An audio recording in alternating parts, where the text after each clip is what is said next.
अब देखो, आज जो हमने तीन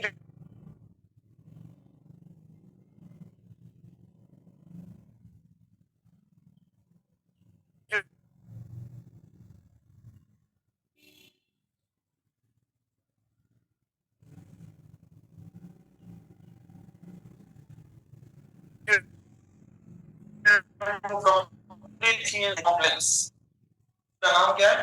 कंपाउंड कॉम्प्लेक्स। ये चौथा नंबर स्ट्रक्चर का टाइप या काइंड है।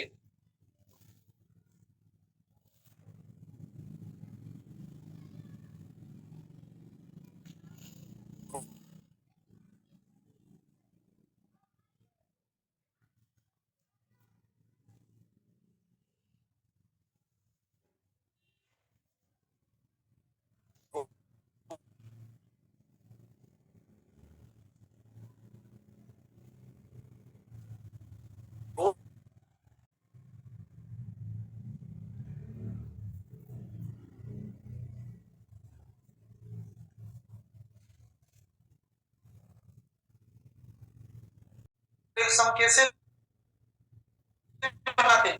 एक डिपेंडेंट तो बस कॉम्प्लेक्स बन जाएगा। तो हमारे पास तो दो पड़े हैं, तो माना इंडिपेंडेंट हमारे पास पड़े। अब सिर्फ आपको क्या करना है, कॉम्प्लेक्स का ही लिखना है। तो कॉम्प्लेक्स का प्लस क्या लिखना है? डिपेंडेंट क्लॉज लिखना है। देखो, डिपेंडेंट क्लॉज आपने लिखा और इस स्ट्रक्चर को हम कहते हैं कि कंपाउंड कॉम्प्लेक्स सेंटेंस। जो मैंने अभी ऊपर आपको क्लॉजेस लिखवाए ना, ये क्लॉज अगर किसी भी सेंटेंस में हो तो ऐसे सेंटेंस को हम कंपाउंड कॉम्प्लेक्स कहते हैं।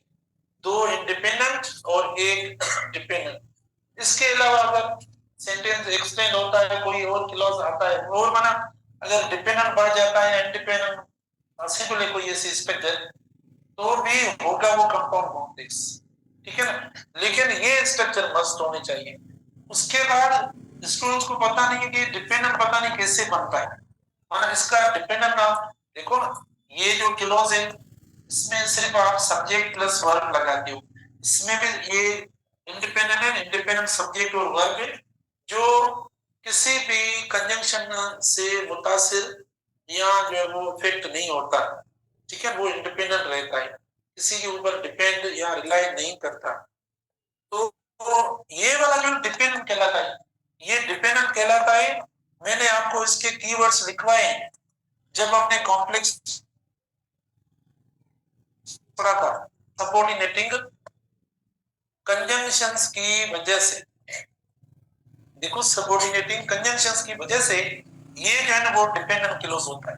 तो वो मैंने आपको जैसे वर्ड्स लिखवाए हैं, जैसे ये लिखवाया था या ये लिखवाया था या बिकॉज लिखवाया था। ठीक है ना, आपके पास लिखे होंगे। अल्दो लिखवाया था मैंने। ठीक है ना, या टाइम कंजंक्शंस लिखवाए थे या रिलेटिव प्रोनाउंस वर्ड्स जैसे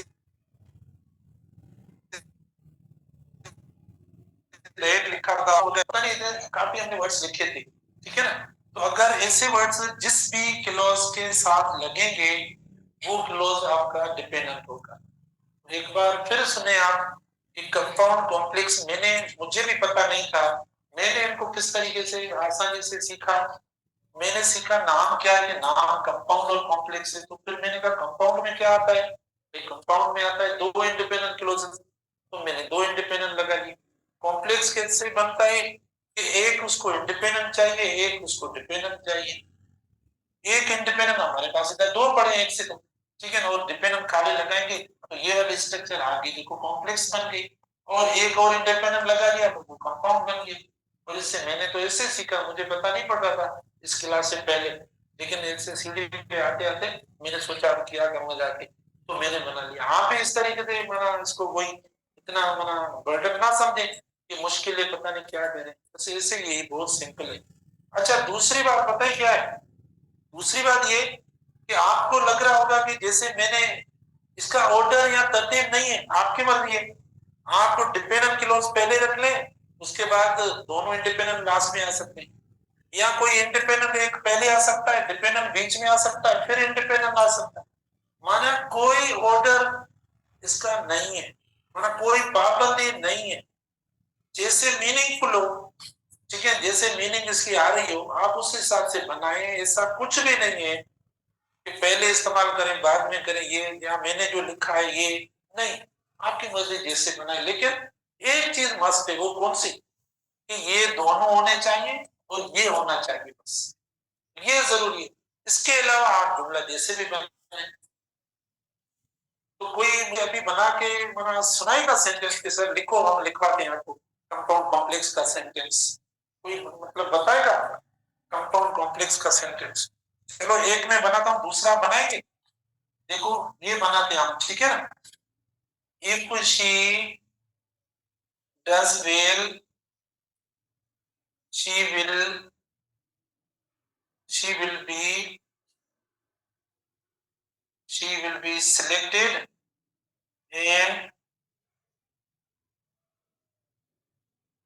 and appreciated by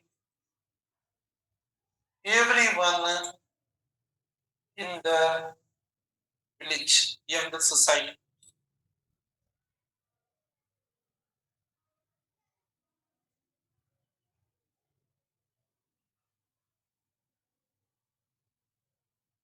पहले कुछ स्टूडेंट बोलेंगे सर आपने विलेज वालों के लिए नहीं रखा है, तो अब मुझे ये ध्यान में नहीं है, आप सिलेक्शन हो जाए फिर मसला नहीं है विलेज का या इनका।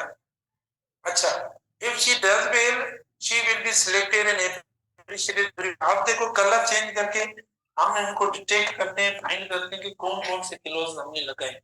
मुझे बताओ ये जो क्लॉज है यहाँ तक, इस क्लॉज को नाम दे डिपेंडेंट क्लॉज। किसको देखना आप बोल रहे हैं डिपेंडेंट, क्योंकि सबऑर्डिनेटिंग कंजंक्शन पढ़ा है, इसको आपने देखा तो आपने नाम दे दिया कि भाई ये डिपेंडेंट क्लॉज, ठीक है। उसके बाद देखो शी विल बी सिलेक्टेड, यहां से लेकर यहां तक ये आपका इंडिपेंडेंट क्लोज, ठीक है, इंडिपेंडेंट क्लोज। अच्छा फिर आप बोलेंगे सर दूसरा तो इंडिपेंडेंट है नहीं, दूसरा कैसे लेंगे, ये पढ़ा है ना, हमारा फाइनाइट वर्ब जो है ना वो आपका क्लोज है। अब रही बात शी नहीं आया, तो कोऑर्डिनेटिंग कंजंक्शन में मैंने आपको बताया है कि कोऑर्डिनेटिंग कंजंक्शंस में खास तौर पर एंड होता है, बट होता है।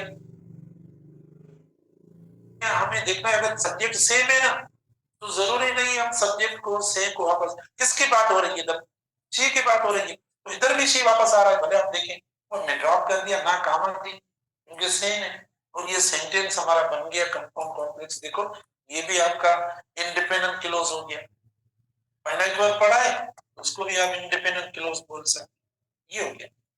तो इसको हम कहते हैं कंपाउंड कॉम्प्लेक्स सेंटेंस। आया समझ में? नहीं तो अभी देखो हमने पहले लगा दिया, अगर सबऑर्डिनेट या डिपेंडेंट क्लॉज पहले आता है तो कामा लगा नहीं, लगा नहीं।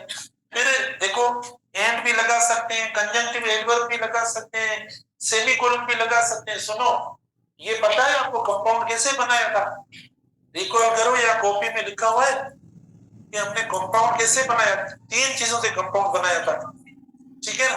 तीन चीजें हमने कंपाउंड के लिए लगाई थी, एक देखो सीसी से हमने बनाई कोऑर्डिनेटिंग कंजंक्शंस, दूसरा देखो कंजंक्टिव एडवर्ब्स, और तीसरा देखो हाँ ये जब लगा रहती तब ये भी था ऐसे।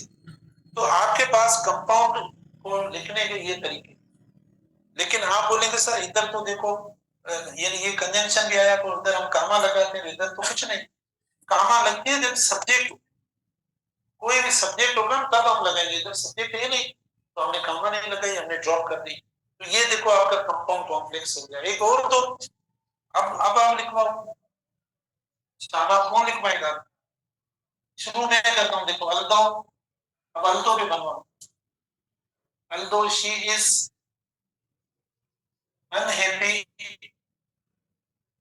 देखो although she is unhappy, she is she is determined,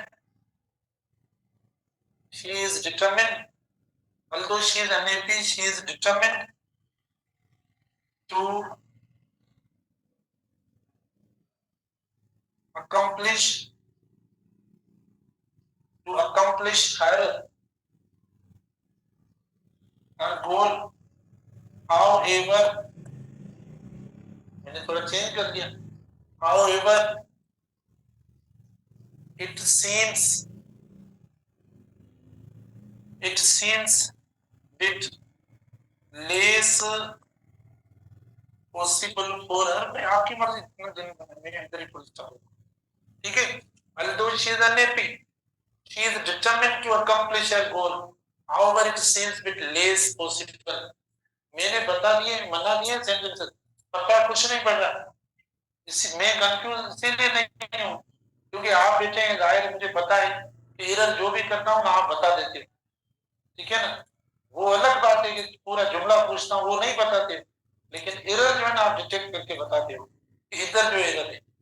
लेकिन सबसे पहले हमें देखना है कि इनमें जो कंपाउंड कॉम्प्लेक्स की रिक्वायरमेंट है पूरी हुई है इधर, क्यों नहीं हुई है? क्या डिपेंडेंट क्लॉज है इधर? डिपेंडेंट क्लॉज आया है, कौन सा है? ये अल्तो वाला डिपेंडेंट क्लॉज। हमें एक डिपेंडेंट क्लॉज की रिक्वायरमेंट है, देखो हमने बना लिया। उसके बाद जो सेंटेंस शुरू है आपका, देखो ये इंडिपेंडेंट है क्योंकि इसके साथ कोई सबऑर्डिनेटिंग कंजंक्शन नहीं है, जो मैंने लिखवाए थे वर्ड्स उनमें से कोई नहीं है, तो ये आपका इंडिपेंडेंट हुआ। कहां तक हुआ ये? कहां तक ये हुआ? यहां तक हुआ, ठीक है ना, ये गोल तक हुआ। उसके बाद मैंने अब इन दो इंडिपेंडेंट क्लॉजेस को हाउएवर से मतलब कंजंक्टिव एडवर्ब से जो है ना, हाँ बनाया है। तो कंजंक्टिव एडवर्ब के लिए देखो मैंने अभी कुछ लिखा है, क्या लिखा है? सेमीकोलन फिर कामा, तो दिए मैंने वो नहीं दिए, इसका मतलब ये सही तब होगा जब ये लिखेंगे, ऐसा लिखें। अच्छा दूसरी बात देखो, अगर हाउएवर हटा दें, कामा हटा दें, ठीक है ना, देखो देखो ये मुझे अल्लाह करे हटा है, हटा है,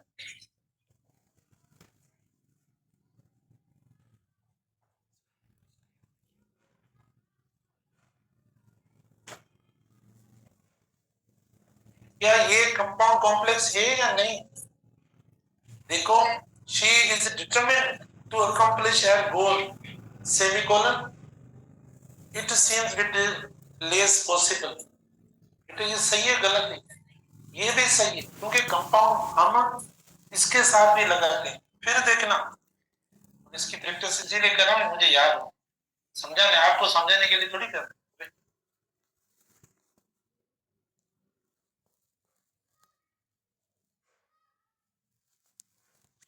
अच्छा अगर मैं लिखूं दर, दर में लिखूं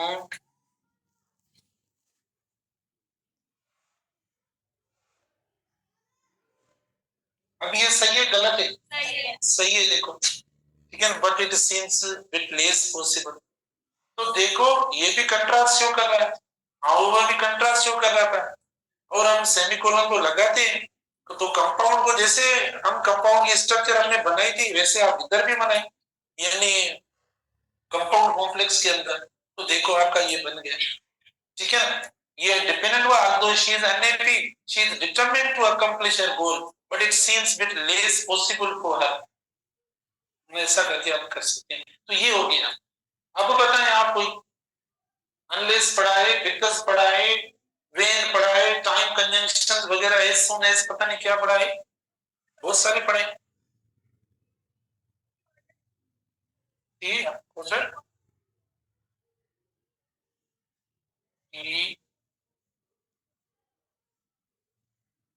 वो लगाना सही। हाँ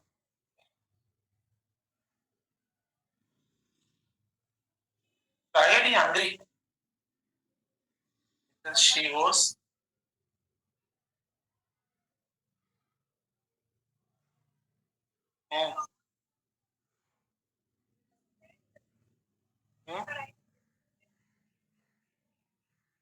and her,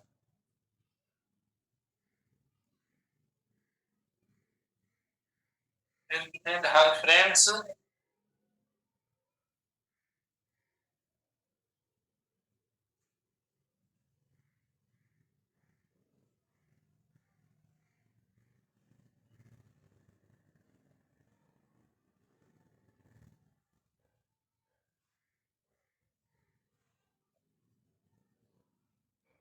ठीक है।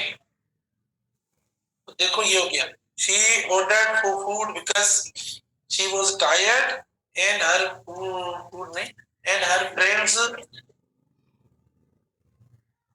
वर्स अराइविंग, देखो सही है गलत है?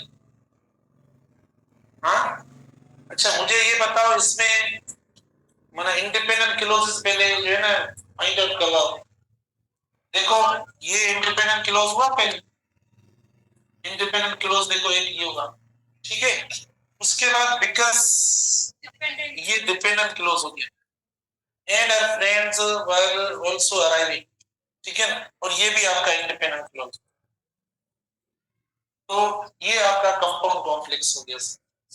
तो इसमें कुछ भी नहीं है, आप भले हम पूरा दिन बना दे रहे हैं, सेंटेंस यही होंगे, कुछ नहीं है। मैं नया टॉपिक स्टार्ट करता हूँ, आप प्लीज इसकी प्रैक्टिस करना। कल मैं एक दो सेंटेंस वापस आपसे पूछ लूंगा, जैसे रोजाना आते हैं तो प्रीवियस क्लास के बारे में थोड़ा पूछते हैं ना, वो कर लेंगे हम, ठीक है ना। अब हम जो हमारा टॉपिक है आज, यानी अब सेंटेंस फंक्शन भी है, इसके साथ साथ सेंटेंस फंक्शन भी है जो पढ़ेंगे, वो अभी नहीं पढ़ा रहा हूं मैं। अभी जो थोड़ा हल्का सा टॉपिक है वो स्टार्ट कर पा रहा हूँ टाइम के हिसाब से, उसका नाम है सेंटेंस फ्रेगमेंट, ठीक है ना, इसका नाम है सेंटेंस फ्रेगमेंट। देखो सेंटेंस फ्रेगमेंट हम इसके साथ, देखो ये हमारा तीसरा टॉपिक है जीटी का। एक हमने पढ़ा था वर्ब्स का टॉपिक, याद है आपको, वर्ब्स जिसमें हेल्पिंग वर्ब्स थे, और उनमें हमने तीन कैटेगरीज वर्ब्स की पढ़ी थी। बी के वर्ब्स पढ़े थे, हैव के, डू के, राइट।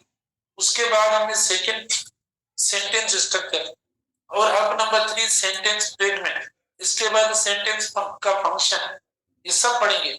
सब आपका सिलेबस है, आप देखें, कोई भी सीएसएन की तैयारी नहीं करवा रहा हूं, ठीक है, करवाऊंगा एक साल के बाद, खुद ही आप देखना, आप खुद बोले, या आपके जो कॉलेज फेलोज यहाँ जो आएंगे वो खुद ही बोलेंगे कि सर अब कुछ और पढ़ाएं, ये जो है ना अब मुश्किल बनता जा रहा है मामला दिन ब दिन, ठीक है ना। तो बस हम भी तैयारी कर रहे हैं, जब भी वो टाइम आए। तो अब हम देखो बात कर रहे हैं सेंटेंस फ्रेगमेंट की,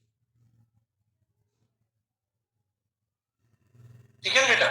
देखो सेंटेंस, अब पता है क्या है, अब हम सेंटेंस की डेफिनेशन बनाते हैं या बताते हैं कि group of words is called a sentence. हम कहते हैं group of words is called a sentence. तो मैं इधर लिखता हूं, देखो देखो मैं लिखता हूं हैव बीन, सुनो, have been studying, have been studying all the day, देखो मैंने बना लिया have been studying all the day. अब ये भी सेंटेंस फ्रेगमेंट और सेंटेंस ग्रुप ऑफ वर्ड्स है ना, हम क्या कहते हैं, a group of words is called a sentence। तो भाई ग्रुप ऑफ, देखो ये ग्रुप ऑफ वर्ड्स हो गया, लेकिन ये सेंटेंस नहीं है। सेंटेंस फ्रेगमेंट का मतलब क्या है, वो जो अपने मीनिंग में क्या हो, इनकम्प्लीट हो, पूरी मीनिंग ना दे, इनकम्प्लीट इन मीनिंग या थॉट, जो ख्याल हो उसमें कोई सेंटेंस अगर इनकम्प्लीट हो, पूरा ना हो, पूरी मीनिंग ना दे रहा हो, तो हम उसको सेंटेंस फ्रेगमेंट कहते हैं। या वर्ब नहीं होगा, या सब्जेक्ट नहीं होगा, ठीक है, फाइनाइट वर्ब नहीं होगा, है ना, ले का मीनिंग होगा। अब आप बोलेंगे सर इसमें कौन सा लेक है कि मीनिंग जो वो हमें लगे कि पूरी नहीं है। अब मुझे बताओ कौन जो वो पूरा दिन पढ़ रहा है, have been studying all the day, इसी के बारे में कुछ पता है? इधर बोर्ड पे पता नहीं है, आपको पता है तो वो अलग बात है, लेकिन मैंने तो नहीं लिखा है इधर, देखो तो ये देखो, अगर सब्जेक्ट आप ड्रॉप करते हो तो वो भी सेंटेंस फ्रेगमेंट है। तो ये देखो सेंटेंस फ्रेगमेंट है, आप बोलेंगे ये हो गया हमारा ऐसे, ये ऐसे हो गया, लेकिन इसी को सेंटेंस बनाते हैं। ये सेम देखो सेंटेंस कैसे बनेगा, देखो आई हैव बीन या यू हैव बीन, जो भी लगा है, भले यू आप अपने लिए यू लगा लें, देखो I have been studying all the day. अब डिफरेंस देखो दोनों में, ये और ये दोनों देखो, ये पूरी मीनिंग दे रहा है, ऊपर वाला सेंटेंस कोई मीनिंग नहीं दे रहा, पता नहीं है ना हमारा कौन जो एक्शन कर रहा है। इधर देखो हमें एक्शन का जो परफॉर्मर है वो आ गया, तो इसे सेंटेंस फ्रेगमेंट कहते हैं, जो पूरी मीनिंग ना दे, वो सेंटेंस की तरह लिखते हैं।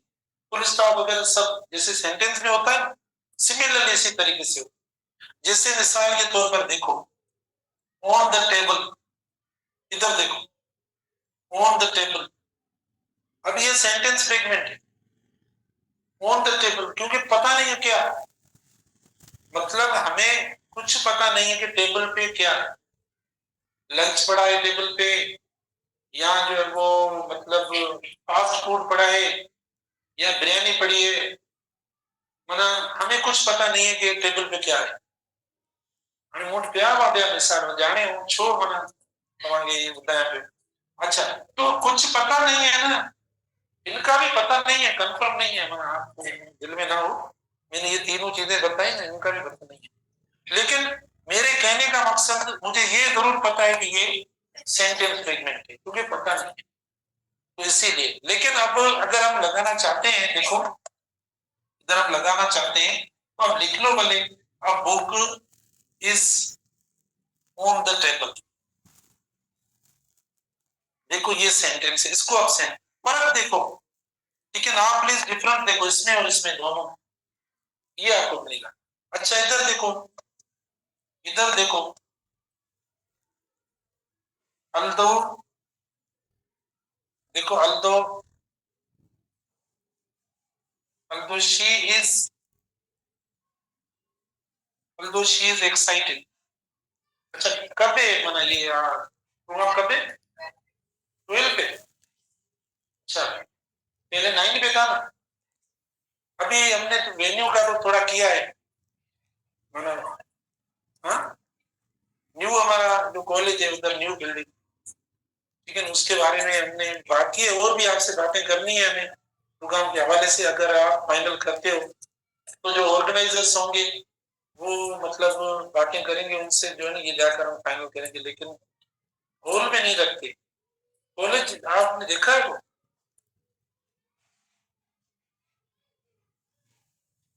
हाँ या नहीं, पहले नीचे भी बहुत मना पड़ा है खाली, क्योंकि वहाँ कवर्ड होगा मना, बहुत अच्छा सही होगा, सिक्योर भी होगा, नहीं तो बाद में फाइनल कर लेंगे अभी। अच्छा इधर देखो, अल्दो शी इज एक्साइटेड, अब देखो ऐसा हमने अभी अभी पढ़ा है, ना अल्दो आप देखो इससे पहले हमने कुछ स्ट्रक्चर अल्दो वाली जो हमने पढ़ी है, तो वहां पर वो कॉम्प्लेक्स हो रहा था, या वहां पर वो देखो डिपेंडेंट हो रहा था, और स्पेसिफिकली वो क्लॉज डिपेंडेंट हो रहा है, लेकिन अब ये डिपेंडेंट नहीं है। अच्छा आप मुझसे बहुत अच्छे क्वेश्चन कर सकते हैं, लेकिन नहीं कर रहे हैं, पता नहीं क्या हुआ है आपको, आप क्वेश्चन कर सकते हो मुझसे, आप बोलेंगे ये क्वेश्चन कर सकते हैं सर, फ्रेज क्यों नहीं है,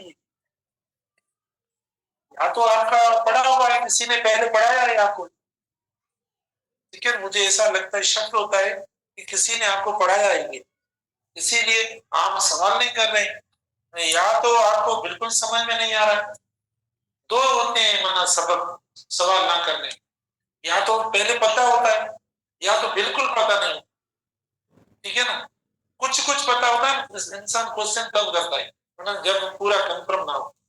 तो अब ये देखो ना, तो ये आपका सेंटेंस फ्रेगमेंट, तो ये सेंटेंस फ्रेगमेंट ऐसे पे, क्योंकि ये सेंटेंस के अलावा है, लेकिन मैं अब लिखूं, देखो इसको हेड करके लिखूं, इसे देखो, although she